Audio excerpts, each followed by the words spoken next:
तो hello friends, कैसे हैं आप लोग। उम्मीद करते हैं कि आप लोग बढ़िया होंगे, स्वस्थ होंगे, मस्त होंगे और जहाँ भी होंगे अपने पढ़ाई में व्यस्त होंगे।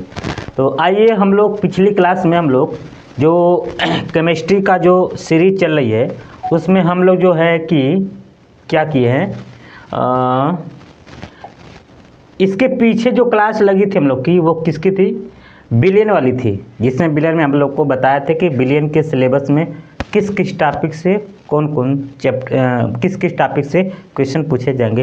तो उसी के क्रम में आज हम लोग जो ये हम लोग का वैद्युत रसायन है, जो काफ़ी इंपॉर्टेंट चैप्टर है, जो वैद्युत रसायन वाला है, ये इस वैद्युत रसायन के बारे में जानेंगे कि वैद्युत रसायन में किस टॉपिक से ज़्यादा क्वेश्चन आया हुआ है और इस बार क्या पूछने की संभावना है। तो चलिए बिना समय गए शुरू करते हैं। देखिए, सबसे पहली बात कि ये जो वैद्युत रसायन है ये आपका आएगा 7 मार्क्स का। तो आप किस किस टॉपिक को पढ़ लेंगे कि आपका 7 मार्क्स फिक्स हो जाए, ठीक है। उसको हम लोग देख लेते हैं कि कौन कौन सा टॉपिक है। हालांकि यूपी बोर्ड ने जो अपना दिया है, डॉक्यूमेंट बना के भेजा है, पीडीएफ जो भी कुछ अपना अपडेट दिया है वो ऊपर लिखा गया है। हम उसमें से कुछ छांट के नीचे लिखे हैं जिससे कि आप लोग बस इतना ही टॉपिक, कितना टॉपिक, 2, 2, 4, 5, 6 टॉपिक पढ़ लेंगे। 6 टॉपिक अगर आप पढ़ लेते हैं तो आपका जो है कि निश्चित रूप से 7 मार्क्स आ ही जाएगा। और 7 मार्क्स का चैप्टर है तो 7 मार्क्स आएगा। तो सबसे पहले आप लोग पढ़ना क्या है देख लीजिएगा। हालांकि इसमें दिया तो बहुत सारी चीज़ है, लेकिन सबसे इंपॉर्टेंट, वेरी वेरी इंपॉर्टेंट बात करूँ मैं तो कोलराज का जो नियम होता है ये समझिए आपको एकदम 100% आएगा ही आएगा, इसकी तो मैं गारंटी देता हूँ। IMP वेरी वेरी इंपॉर्टेंट है ये, कि जो कोलराज का नियम होता है ये वेरी वेरी इंपॉर्टेंट है कि कोलराज का नियम आएगा ही आएगा। कोलराज के नियम के बाद ये लेनर्ड से जो समीकरण है, सबसे पहला पॉइंट मैं इसको देता हूँ, सबसे फर्स्ट पॉइंट मैं इसको देता हूँ, ठीक है। और सेकंड पॉइंट पे इस पे देता हूँ। ये निश्चित रूप से एकदम 2025 में लिख लीजिएगा कि आएगा ही आएगा, एकदम कन्फर्म मैं बता दे रहा हूँ। तीसरा पॉइंट पे आता हूँ मैं इस पे, गैल्वेनी सेल और एक होता है अपघटनी सेल, इस दोनों में अंतर लिखने के लिए आएगा। और गैल्वेनी सेल को हम इतना बेहतरीन तरीके से पढ़ाए हैं, उसका लिंक डिस्क्रिप्शन में डाला भी हूँ, जाके आप देख लीजिएगा। बहुत खतरनाक तरीके से आपको गैल्वेनी सेल पढ़ाया गया है। तो गैल्वेनी सेल ये फर्स्ट पॉइंट पे हो गया, सेकंड पॉइंट पे हो गया, थर्ड पॉइंट पे हो गया। इसके बाद अगर आएगा तो कोई आएगा, लेकिन इन तीनों की चांस 90% से प्लस है। तो इन तीनों को आप लोग अच्छे से कवर कर लीजिएगा। नहीं आएगा तो मैं जो है वीडियो बना के डाला हूँ।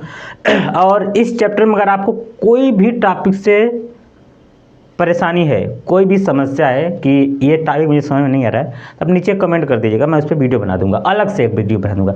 किसी भी चैप्टर में जो जो चैप्टर होता जा रहा है, जैसे मैं इसलिए के पीछे बिलियन वाला चैप्टर पढ़ा दिया आप लोग को, तो बिलियन चैप्टर में अगर आपको लगता है कि ये टॉपिक मुझे समझ में नहीं आ रहा है तो उस पर हम 5 मिनट, 7 मिनट, 10 मिनट में एक वीडियो अपलोड कर देंगे, लेकिन आपको कमेंट करना पड़ेगा तब, उस तरीके से नहीं। तो आपके ऊपर डिपेंड करता है कि आप क्या कर रहे हैं, ठीक है। तो इसी तरह इस वाले चैप्टर में भी अगर आपको कोई भी इससे रिलेटेड ये टॉपिक समझ में नहीं आ रहा है तो आप कमेंट कर दिए कि सर इस वीडियो बना दिए तो हम तुरंत बना देंगे, ठीक है। और इस तरीके से तो फिर मान ली संडे को तो आप लोग को 1 शॉट चलेगा ही चलेगा।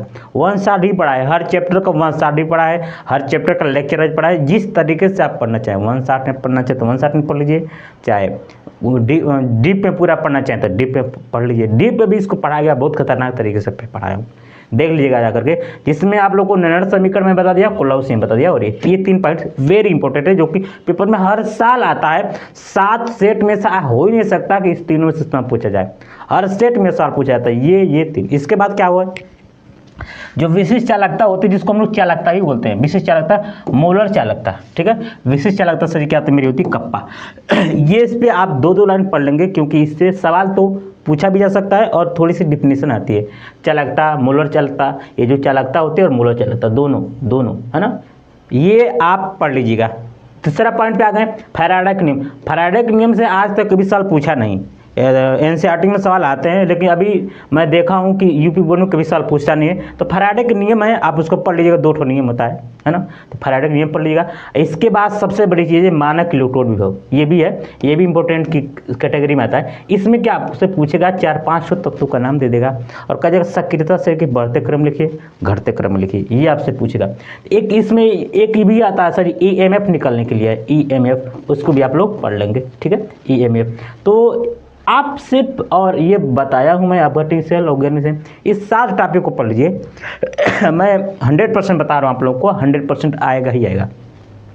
तो मुझे लगता है कि आप लोगों को मैं जो बताया हूँ आप लोगों को समझ में आ गया। अगर इससे इस चैप्टर में किसी भी टॉपिक से आपको समस्या होगी तो आप हमको कमेंट कर दीजिएगा। मिलते हैं नेक्स्ट वीडियो के, तब तक के लिए बाय बाय, टेक केयर, जय हिंद।